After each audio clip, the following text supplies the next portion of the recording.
지금부터 100년 전에 칼란트 슈타이너라는 병리학자가 있었습니다. 이 칼란트 슈타이너는 혈액형을 발견을 했어요. 혈액형의 차이점을 발견해서 비로소 수혈이 가능하게 된 거예요. 그전에는 수혈을 할 수가 없었습니다. 그래서 피를 많이 흘려가는 사람을 이제 살릴 수 있게 된 것입니다. 그때부터 지금까지 수혈로 혜택을 입은 사람들이 얼마나 많겠습니까? 이 칼란트 슈타이너가 수혈법을 발견함으로써 특별히 그 이후에 세계 1, 2차 세계대전, 전쟁이 큰 전쟁이 있었는데 지금까지 있는 전쟁들도 많이 있지 않습니까? 그런데 그 전쟁에는 병사들이 피를 많이 흘리잖아요. 병동에 가면은 그들이 다 수혈로 살아나게 돼서 수백만 명의, 지금까지 100년 동안 수천만 명의 생명을 살리는 일이 이 혈액형에 대한 발견을 통해서 그렇게 됐다는 말이죠. 수혈의 능력도 이렇게 대단하죠. 인간의 발견의 능력도 대단한 것입니다. 그러나 수혈의 능력과 비교도 안 되는 큰 능력이 있죠. 수혈이 먼지와 같고 또 온 우주와 먼지를 비교할 만큼 그렇게 수혈보다 귀한 능력이 있습니다. 그것이 무엇입니까? 복음이에요. 복음의 능력입니다. 왜 모든 사람은 복음은 모든 사람과 모든 영혼을 살리는 하나님의 능력이기 때문에 그렇습니다.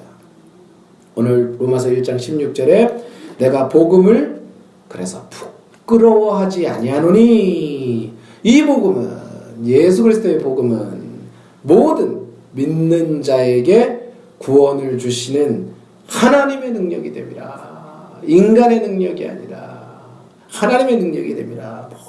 모든 하나님을 신실하게 믿는 자에게 구원을 주십니다. 복음을 믿기 전에는 모두가 다 죄인입니다. 복음이 없었다면 다 심판 아래 놓여 있습니다. 죄와 고통과 멸망 아래 놓여 있는 것입니다. 여러분, 세상에서 제일 무서운 것이 무엇입니까? 전쟁입니까? 전염병입니까? 아닙니다. 죄가 무서운 거예요. 세상에서 제일 무서운 것은 죄입니다.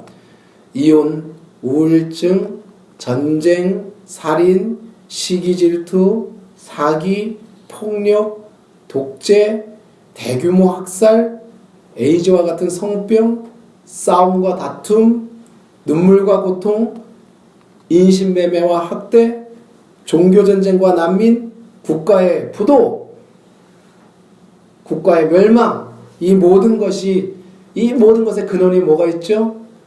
인간의 죄가 있는 거예요. 모든 뿌리에 죄가 있기 때문에.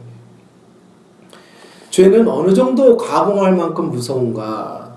하나님께 가장 사랑받던 천사 루시퍼를 집어삼킬 만큼 가공할 만한 것이. 죄는 천사도 악마로 만듭니다. 이 죄가 미끼로 삼는 것이 인간의 욕망이에요. 이 죄가 미끼로 딱 삼아서 던져놓고 물게 만드는 것이 우리의 욕망입니다. 죄 지은 인간이 이 욕망의 사람이 되어버렸죠. 그래서 사람의 4가지 욕망이 있죠. 성욕, 유욕, 그러니까 안목의 정욕, 명예욕, 재물욕입니다. 이 4가지 욕망이 우리 가운데 있어요. 물론 더 있겠지만 크게 보면 하나님이 우리에게 건전하게 주신 성욕, 유욕, 명예욕, 재물욕도 있습니다. 우리가 이것을 하나님의 뜻대로 잘 관리하면 이 하나님이 주신 은혜는, 욕망은 정말 청지기가 되어서 우리가 말씀대로 순종하고 잘 관리하면 그게 모두가 기쁨이 되고 보람이 되고 그것을 통해서 천국이 이루어집니다. 영혼을 살리고 가정천국 만들고 교회천국을 만드는 도구가 됩니다. 그러나 그것을 내 것으로 알고 자기 욕심을 채우기 위한 욕심의 도구가 되는 순간에 죄가 우리의 영혼을 갈고리로 낚아채듯이, 이 물고기가 바늘에 딱 걸리듯이 낚아챕니다. 입에 낚시 바늘이 걸린 물고기처럼 죄에 한번 걸리면 처절하게 싸우죠. 그러나 우리 영혼과 생명을 빼앗기까지 포기하지 않는 것이 죄입니다. 암세포가 무엇이죠? 상대방이 죽기까지 죽지 않는 게 아니에요. 그래서 야고보서 1장 15절에 이것을 경계하고 있어요. 모든 죄를 이길 힘은 복음인데 무엇을 가장 경계해야 되느냐? 이 인간의 근본적이고 생존 욕구잖아요. 본질적인 인간의 욕망을 이길 힘이 없죠. 힘이 없죠. 그래서 야고보서 1장 15절에 욕심이 잉태한즉 죄를 낳고 죄가 장성한즉 사망을 낳느니라.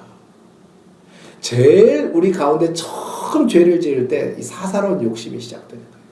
사사로운 욕심이 아무것도 아닌 것 같은데 이 형제관계, 사회관계에 보면요, 이 작은 욕심에서 사이가 갈라져요. 작은 욕심에서 욕심내다가 시기질투하죠. 누가 조금 더 가져가면 우리 못 견디는 거예요. 거기서 내가 그것을 더 가지려고 하고 포기하지 못하니까. 그래서 이 욕심에서 모든 가지, 인간의 4가지 욕망에서 죄가 시작된다. 죄가 그것을 유혹을 한다고 말씀을 합니다. 이 무시무시한 죄를 그 어떤 것이나 그 어떤 종교는 없습니다. 어떻게 인간의 욕망을 이기겠습니까?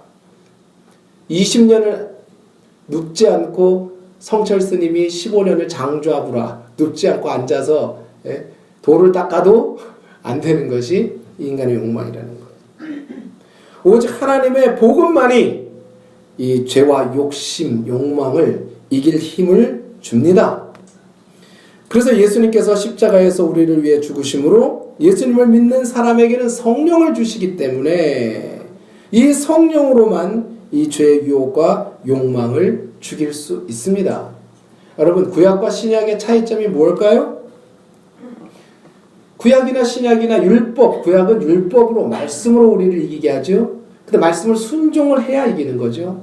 신약도 똑같아요. 신약은 율법으로 이기는 것이 아니라 무엇으로 이기죠? 성령으로 이기죠. 말씀이 있지만 성령으로 이기는 거예요. 복음으로 성령을 주셨기 때문에. 그러면 구약이나 신약과 똑같은 것이 뭐냐면 우리가 말씀의 구약에 순종하면 비록 율법일지라도 그 율법에 온전하게 순종하는 자는 죄를 이깁니다. 구약에도. 그런 사람들이 있었어요.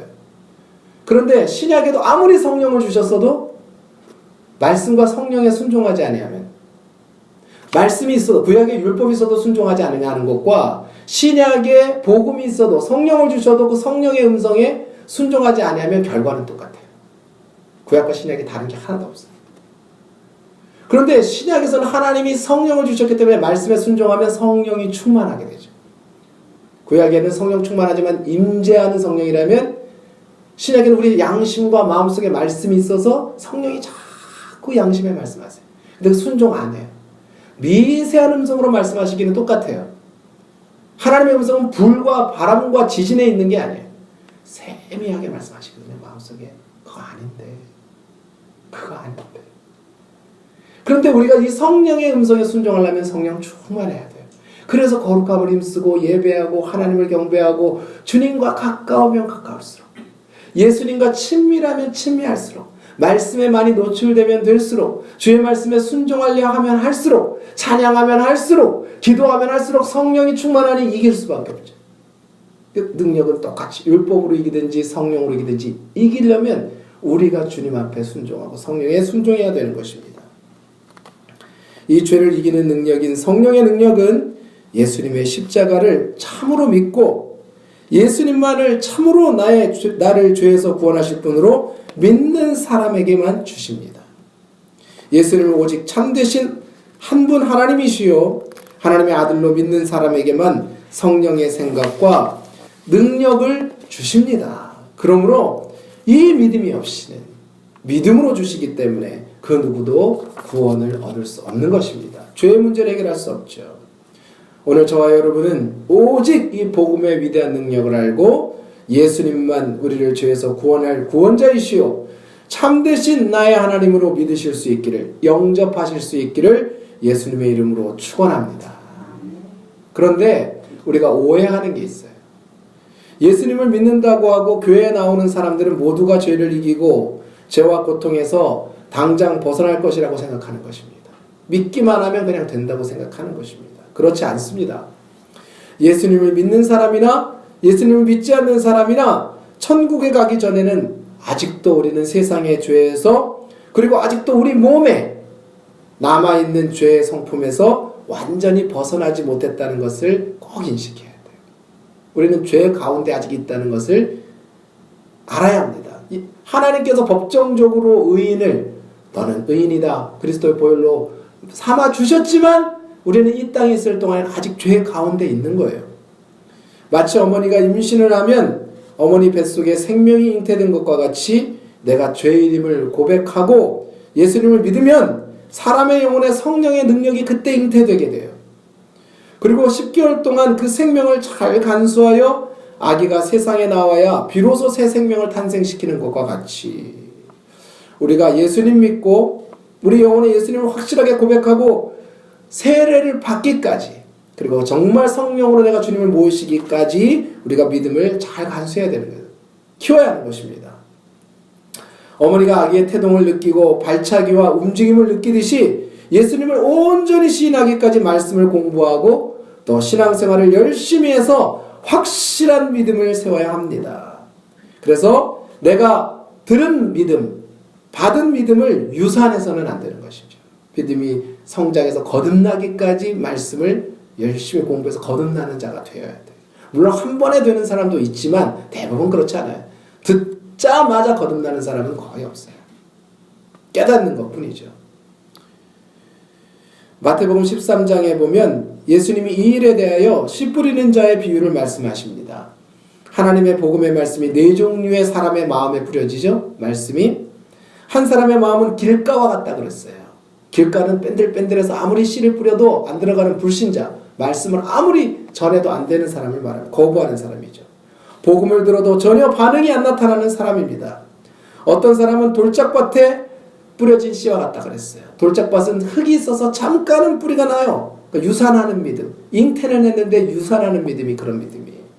잠시 싹이 납니다. 그런데 흙이 얇음으로 햇볕에 견디지 못하고 죽습니다. 또 어떤 씨는 가시떨기에 뿌려져요. 그래서 싹이 나서 올라오기까지 해요. 믿음이 자라는 것 같습니다. 그런데 주변의 가시나무들과 잡초들이 영양분을 다 빼먹고 자라지 못하게 합니다. 이 모든 것은 꽃과 열매를 맺지 못하죠. 아무리 자랐다 해도 꽃과 열매를 맺지 못하는 것들입니다. 그런데 어떤 씨는 좋은 땅에 뿌려집니다. 그래서 어떤 것은 30배, 60배, 100배 열매를 맺죠. 그러니까 좋은 땅도 열매가 달라요. 우리가 예수님 앞에 복음을 받아서 열매 맺는 신앙생활도 어떤 사람은 30배 맺는 사람이 있고 어떤 사람은 60배 맺는 사람이 있고 어떤 사람은 100배 열매를 맺어요. 똑같은데 무엇 때문에? 그럼 그 결과는 무엇입니까? 무슨 것이 열매를 이렇게 다르게 하죠? 바로 그 마음밭이 순종하는 마음밭이 좋은 땅이기 때문에 그래요. 좋은 땅은 말씀을 받아 꽃피고 열매 맺기까지 하는 땅이 그 심령이 순종하는 믿음이 그래서 믿음으로 믿음에 이르게 한다는 말은 처음에는 받아들이는 믿음이지만 믿음에 이르는 믿음은 순종하는 믿음까지 가는 거예요. 전적으로 하나님을 확신하는 순종하는 믿음까지 가야 믿음에 이르는 거예요. 여러분 좋은 땅이 쉽습니까? 좋은 땅 되기 쉽습니까? 산 한번 갈궈보시면 아시죠? 이렇게 기경해보시면 땅 기경해보면 아시잖아요. 어렵습니다. 좋은 땅 되기가. 농부가 가을에 곡식 한 톨 한 톨을 생산하기 위해서는 99번의 수고와 길쌈이 들어간다 그래요. 그래서 우리 어머니가 어릴 때부터 맨날 밥풀을 하나도 못 남기게 했어요. 야 이게 농부가 시골에서 잘하셨거든. 농부가 수고가 얼마나 네가 밥풀을 남기냐고 그래가지고 우리 밥풀 남기면 학교 가는데도 중간에 이 그릇을 들고 막 쫓아서 이거 먹고 가라고 입에다 넣어주고 가는 거예요. 잘 배운 것 같지만 너무 힘들더라고요.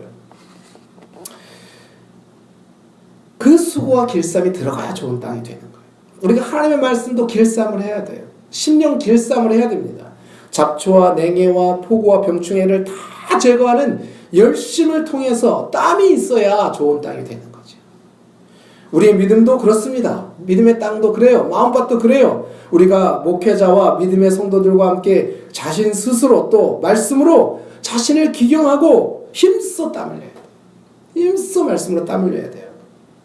그런데 농부가 왜 그렇게 죽을 힘을 다해서 농사를 짓고 씨앗 한우를 보고 바로 풍성한 열매가 확신하기 때문에 요거 심어서 열심히 농사하면 100배 나올 거야 30배 나올 거야 1000배 나올 거야 아시잖아요. 좋은 씨는 딱 간수해서 종자씨로 삼고 그걸 알기 때문이에요. 이것이 씨앗이 분명한 열매를 맺기 때문에 그 수고를 감당하는 것처럼 우리 하나님의 말씀이 복음이 반드시 열매 복음은 반드시 열매 이 확신이 필요해요. 그래야 씨 중에 씨요 좋은 씨앗 중에 좋은 씨앗이 이 온 우주 가운데 가장 좋은 씨는 복음의 씨앗이다. 말씀의 씨앗이다. 그래서 그 복음의 하나님의 약속을 믿고 힘써 순종하고 애쓰는 사람에게는 반드시 놀라운 열매, 풍성한 열매를 맺는 것입니다. 제가 보니까 하나님 말씀대로 살려고 발버둥을 치는 사람 치고 안 되는 사람 없던데요. 그러니까 어떻게 하나님을 사랑하라고 했죠? 힘을 다하고 뜻을 다하고 목숨을 다해 하나님 사랑해봐라. 왜요? 열매 맺는 게 보이니까. 반드시 그것의 열매를 나오기 때문에 하나님께서 순종해보라는 거예요. 해보라는 거예요. 그래서 그냥 열매 맺고 마는 것도 아니죠. 한번 열매 맺으면 대대로 대를 내려갈수록 내가 100배 맺었으면 내 믿음 가진 그 자녀의 믿음을 잘 받은 마치 루스의 믿음을 받았던 나오미의 믿음을 받았던 그곳에서 바로 이새가 나고 이새 밑에 다윗이 나왔듯이 믿음의 사람들이 베들레헴 같은 총구석에 살아도 믿음 지키면 어느 날 다윗 나온다. 그거예요. 내 대에서 안 나와도 내 아랫대에서 다윗이 나오는 거예요. 다윗이. 하나님 다 보고 계십니다. 그 다음 때는 내 대에서 100배, 그 다음 때는 1000대, 그 다음 때는 10만 배로 나오는 거예요. 10만 배로. 그게 법칙이에요. 그래 내 자녀들이 믿음으로 살도록 어찌하든지. 그러면 내 자녀를 믿음으로 살려면 내가 믿음으로 안 살고 되는 법은 없는 거예요. 여러분 부모가 하나님 앞에 정말 믿음으로 살아보세요. 그 자녀가 신앙이 없나? 잠시 일탈할 수 있어요. 잠시 빠질 수 있어도 결국은 돌아와요. 아버지 어머니 돌아가시고 나면 부모의 신앙을 추억합니다. 늘 추억할 때마다 우리 아버지는 어떻게 했을까? 우리 어머니 이럴 때 어떻게 했을까? 그 부모의 신앙을 생각하는 거예요. 반드시 그래요. 여러분 고비가 오잖아요. 가장 힘든 고비 때 믿음으로 산 부모에 대해서 생각해요. 만약에 이 상황이면 우리 아빠는 어떻게 했을까? 그게 믿음의 신앙인 거예요. 아브라함 한 사람으로 말미암아 지금 유대인이 번성했지 않습니까? 하나님 말씀대로 하늘의 별같이 바다의 모래와 같이 말씀대로예요. 복음은 씨를 심으면 반드시 열매가 나죠. 온 세계 아브라함의 믿음을 따르는 그리스도인들이 지금처럼 이렇게 많은 영적인 아브라함의 자손들이 많아져.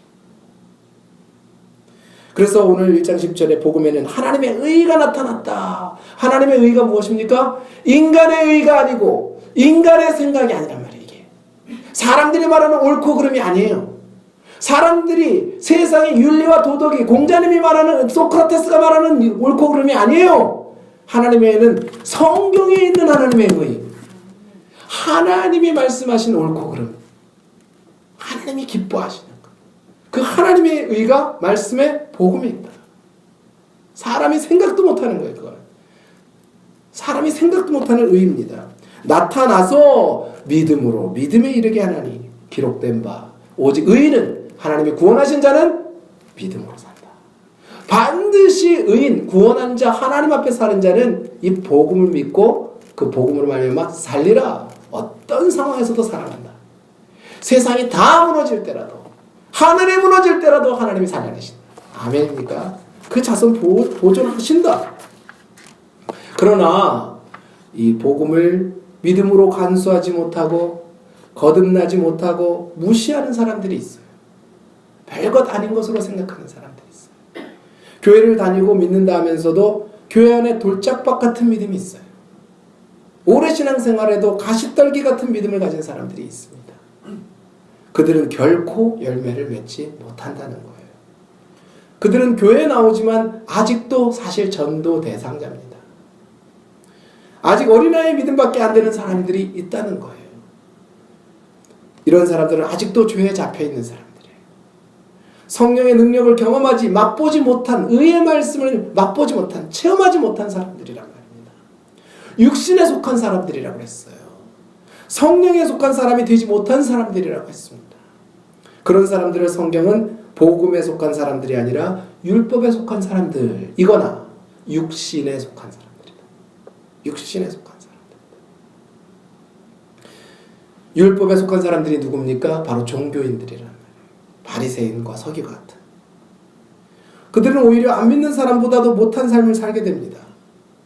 율법에 속한 삶을 살게 되면 안 믿는 사람들보다 자유함도 없고 기쁨도 없고 능력도 없고 두 마음을 품은 사람들이 될 수밖에 없어요. 야고보서도는 이런 사람이 행함이 없는 죽은 믿음의 사람들이다 라고 말씀했습니다. 이런 사람들은 결코 주께 무엇을 얻을까 생각하지 말라고까지 했어요. 우리는 온전한 믿음, 성령 충만한 믿음, 열매 맺는 믿음, 영에 속한 자의 믿음을 가지고 반드시 거기까지 성장해야 돼요. 순종하는 믿음까지 성장하실 수 있기를 축원합니다. 저와 여러분들이 꼭 성령에 속한 믿음까지 장성한 믿음을 소유해야 될 줄 믿습니다.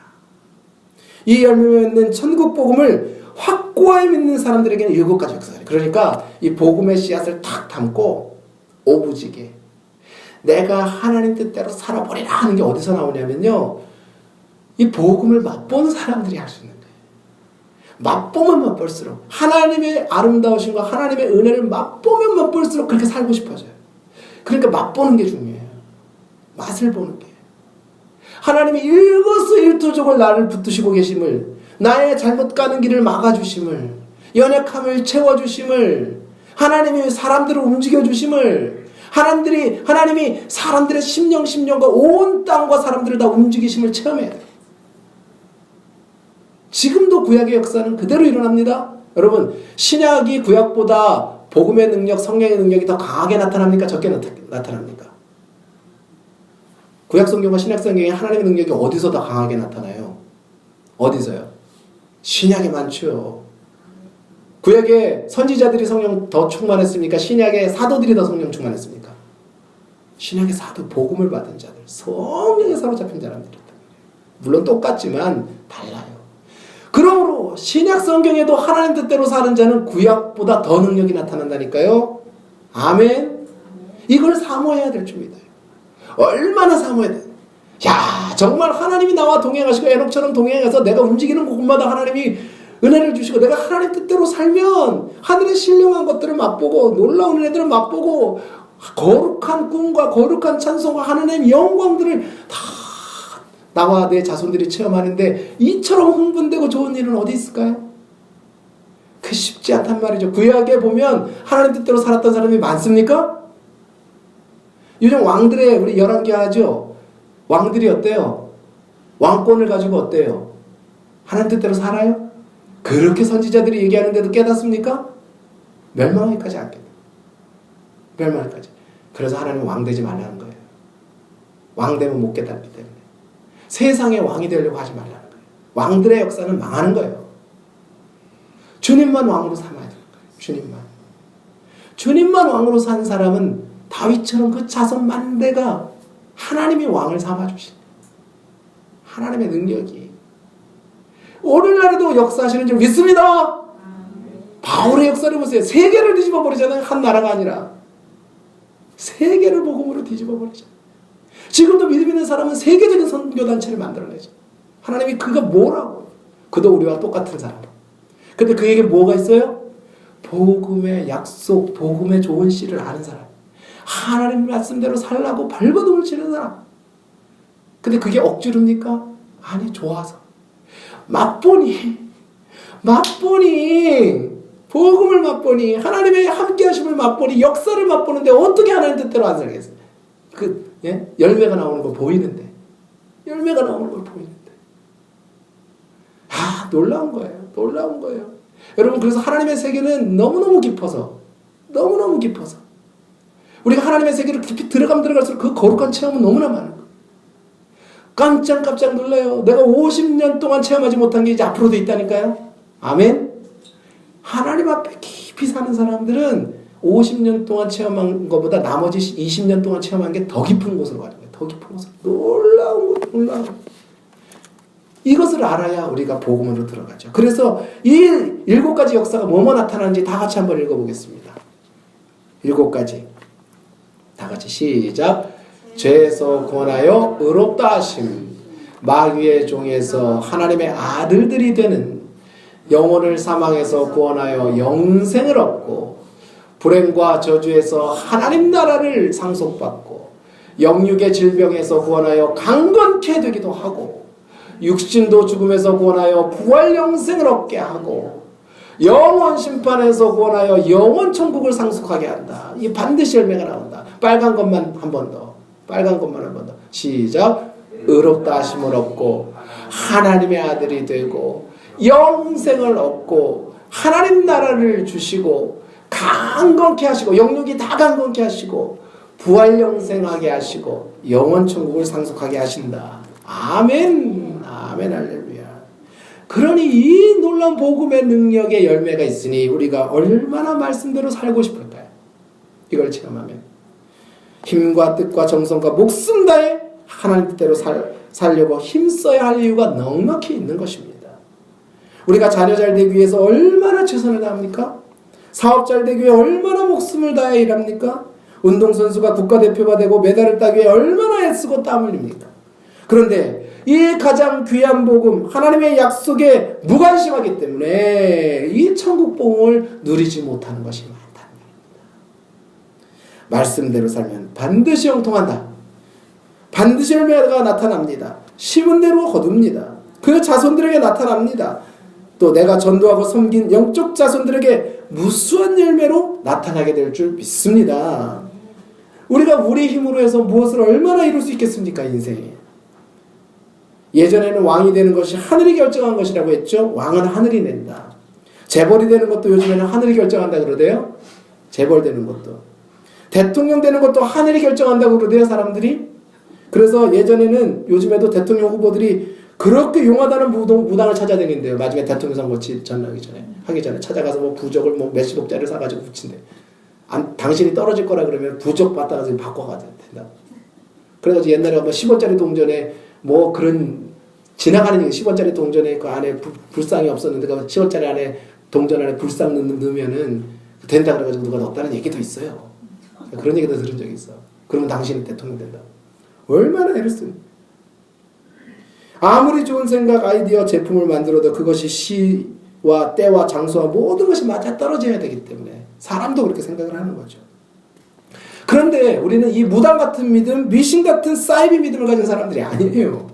우리는 신실하신 하나님의 복음, 확실한 말씀, 찬란한 태양 같은 예수 그리스도의 말씀을 받은 사람들입니다. 그러니까 그 말씀 그대로 행하고 그대로 살고 하나님을 사랑하고 예수님과 늘 친밀하게 동행하고 죄와 피 흘리기까지 싸우고 거룩함이 있으면 반드시 하나님이 일하실 줄 믿습니다. 이 복음을 받았으나 믿음을 지키지 못하고 열매를 맺지 못하는 사람들, 거듭난 믿음을 가지지 못하고 확실한 믿음과 말씀 순종에 이르지 못한 사람들, 그럼 어떻게 됩니까? 복음 받았지만 이렇게 못하는 사람들, 죄와 사단의 종노릇을 계속한단 말입니다. 이 땅에서 여전히 죄 아래 놓여 복음 받지 않은 사람이나 하나도 다름없이 행동하고 악인들과 같은 결과로 그래서 성령을 소멸하지 마라. 이 복음의 능력대로 살지 않으면 믿음이 없으니 그리 못 사는 거죠. 지난 2000년 서울에서 끔찍한 사건이 발생했습니다. 전교에서 1, 2등 하는 아들이 아버지와 어머니를 무참히 망치로 때려 살해한 거 들으셨죠? 그리고 그 시체를 다 토막내어서 부모님 시체를 16조각, 15조각 해서 오븐에 다 태우고 그것도 안 되니까 내다버렸다고 아가 잡히게 된 사건 여러분 기억나십니까? 20년 전의 사건? 그런데 그걸 연구한 사람이 있어요. 정신병리학자가. 근데 문제는 뭐냐? 그 집안이 교회에 오래 꼬박꼬박 나간 집사님 집안이었다는 거 아세요? 신앙생활 너무 잘하는 집. 주일 수예배 꼬박꼬박 나갔던 사람들이었단 말이에요. 그 집안이. 바로 복음을 받아도 전혀 생명이 없는 복음이 된 사람들이 이렇게 된단 말이죠. 행함이 없는 죽은 믿음, 유산한 믿음을 가진 사람들이 이렇게 거듭나지 못한 종교인이 되면 이런 현상이 생긴단 말이에요. 그 어머니는 전교에서 1, 2등 하는 아들에게 칭찬에 인색했대요. 더 잘하라고 채찍질했대요. 매일 시간을 통제하고 엄격하게 이를 데 없었답니다. 사랑은 주지 않고. 사랑을 표현하지도 잘 않았대요. 규칙과 성공만 강조하면서 친밀한 부모 자식 간의 관계는 없었다고 합니다. 그것이 이 자네의 마음에 분노를 키우니까. 여러분, 히틀러 치하에서 600만 명의 유대인을 학살할 때 살아남은 에힐 다이누라는 사람이 있어요. 지난번에 목사님이 주일날 설교에 한번 인용한 사람입니다. 1961년 유태인 학살을 총지휘했던 전쟁 범죄자 아돌프 아히히만, 지난번에 그 모자 쓴 독일 그 사람 보셨죠? 이 사람이 재판을 받을 때 이 에힐 다이누도 참석을 했습니다. 그런데 그는 재판정에서 후느껴 울면서 그 자리에서 실신을 했어요. 그 수용소에서 살아남았던 이 다이누라는 사람이. 사람들은 이 사람이 그 수용소의 공포와 트라우마가 떠올라서 그 사람을 보자, 아이만을 보자 실신했다고 생각했어요. 그런데 나중에 이 다이누의 고백은 너무나 놀라운 것이었어요. 그는 아이만이 악마의 모습을 하고 재판정에서도 악마와 같은 반응을 할 것이라고 생각하고 나왔대요. 그런데 재판이 진행되는 동안 다이누는 아이히만이 다정하고 평범한 이웃집 아저씨 같은 사람이었다는 사실에 충격을 받았대요. 음악을 사랑하고 손자 손녀의 재롱을 좋아하고 저녁 노을이 질 때 강가를 산책하기를 즐기는 그런 낭만적인 사람이 바로 아이히만이라는 사람이었대요. 그를 보면서 어떻게 이렇게 평범한 인간 속에 600만 명을 끔찍하게 학살하는 악마성, 죄성이 존재했는지 그것 때문에 깜짝 놀랐다는 거죠. 사진 한번 보세요. 제가 만들어왔던 사진. 뭐라고 썼습니까? 그는 나보다 더 정상이며 심지어 준법 정신이 투철한 국민이었다. 저 사진에 이 건강검진 받는 사람이 아이만이에요. 본 사람이 지금 본 사람이 아이누고. 나보다 더 정상이며 심지어 준법 정신이 투철한 국민이었다. 거기에 충격을 먹은 거예요. 그는 아이만뿐 아니라 자신과 모든 인간의 내면에 존재하는 이 죄악의 성품을 생각할 때 너무나 두렵고 절망적인 생각이 들면서 쓰러졌다고 고백을 했습니다. 죄가 이렇게 무섭습니다. 죄가 이렇게 공포스러운 거예요. 아이만뿐 아니라 우리 안에도 이와 같은 죄가 숨어 있습니다. 이 죄를 누가 치료하겠습니까? 종교인을 가장하고 은폐하고 자기 자신까지 속이고 스스로도 알지 못하게 하는 이 무섭고 교활하고 가공할 만한 죄를 그 무엇이 치료할 수 있겠습니까? 학벌도 돈도 성공도 쾌락도 최첨단 과학기술도 철학도 종교도 치료하지 못하는 거죠. 오직 예수 그리스도의 복음만이, 성령님만이 치유하십니다. 말씀이 치유하는 거예요. 우리가 하나님의 말씀에 대한 청종, 잘 듣고 따르는 걸 청종이라고 하죠. 삼가 듣고 지나치지 말고 믿음과 순종할 때 치료된다. 영육간에 치료된다. 그래서 이 복음이 능력입니다. 복음만이 구원을 주십니다. 복음은 우리의 영혼과 육체와 환경과 질병과 저주와 멸망 모든 것에서 구원하는 하나님의 능력인 줄 믿습니다. 아멘. 우리가 이 복음 받은 거예요. 지난번에 영상을 보여드린 유계준 장로님의 이야기를 다시 나누고 마치겠습니다.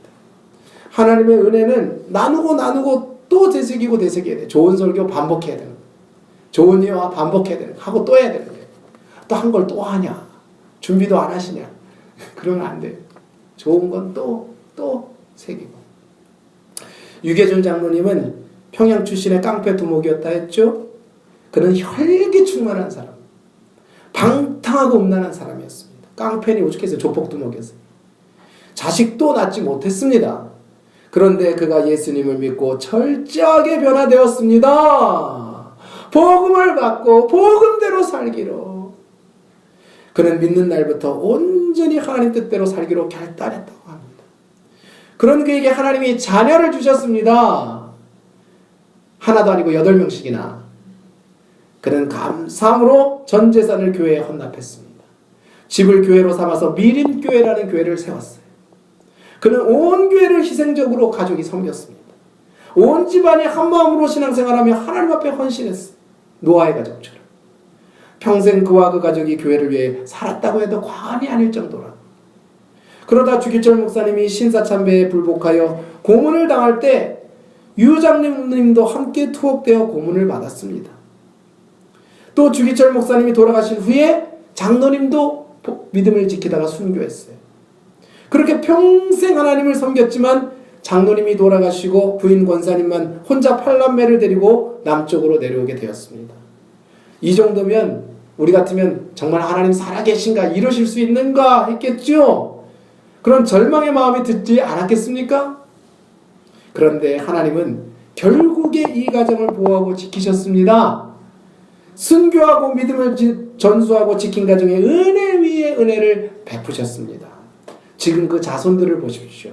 1980년쯤에 그러니까 장로님이 순교하시고 나서 한 40년 후에 이런 통계가 나왔어요. 이 유계준 장로님의 자손들 중에 박사가 153명, 장로가 30명, 그 자녀들 8남의 양력을 보니까 장남, 차남, 3남, 5남, 6남 5명이 의사, 유명한 의사.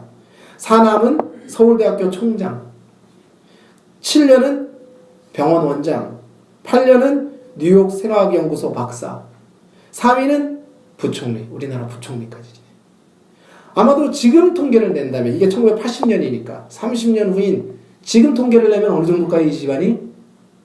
상상이 가세요? 100배의 열매에서 10,000배의 열매가 되지 않았을까? 복음의 열매가 어마어마할 것 같아요. 이 집안이 우리나라에 미치는 영향력이. 이것이 그리스도 복음, 천국 복음의 능력을 확실히 보여주는 증거라고 저는 믿습니다. 복음에는 하나님의 의, 하나님의 위대하심이 나타나서 의인은 믿음으로 죽은 것 같아도 살리라. 의인은 결국에는 살리라. 이 어두운 세상과 죄와 흠악과 싸우려니 의인에게는 잠시 고난이 있어요. 의인에게는 좁습니다.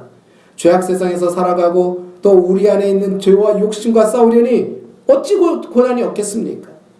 그러나 하나님의 복음의 약속을 믿고 그 말씀에 순종하면 열매를 맺습니다. 복음의 능력이 나타납니다. 죄악 세상을 이기고 승리할 줄 믿습니다. 다 사람들이 무너지고 죽어갈 때 그 누구도 살아남을 수 없는 재앙에서 하나님이 살려내실 줄 믿습니다. 자, 우리 성도님들이 모든 욕심과 사욕을 복음의 능력으로 믿음으로 끊어내실 수 있기를 바랍니다. 날마다 주님과 동행하고 싶은 열망이 일어나시기를 바랍니다. 성령 충만을 간절히 소원하실 수 있기를 바랍니다. 그래서 날마다 승리할 수 있기를 바랍니다. 주님과 더욱더 친밀해지고 더욱 온전한 거룩의 길로 나아갈 때 하나님이 성령으로 머리털까지 간섭하신다는 말씀 그대로 성령으로 한 걸음 한 호흡조차 인도해 주시는 삶을 사실 수 있는 저와 우리 성도님들 되시기를 예수님의 이름으로 축복합니다. 아멘.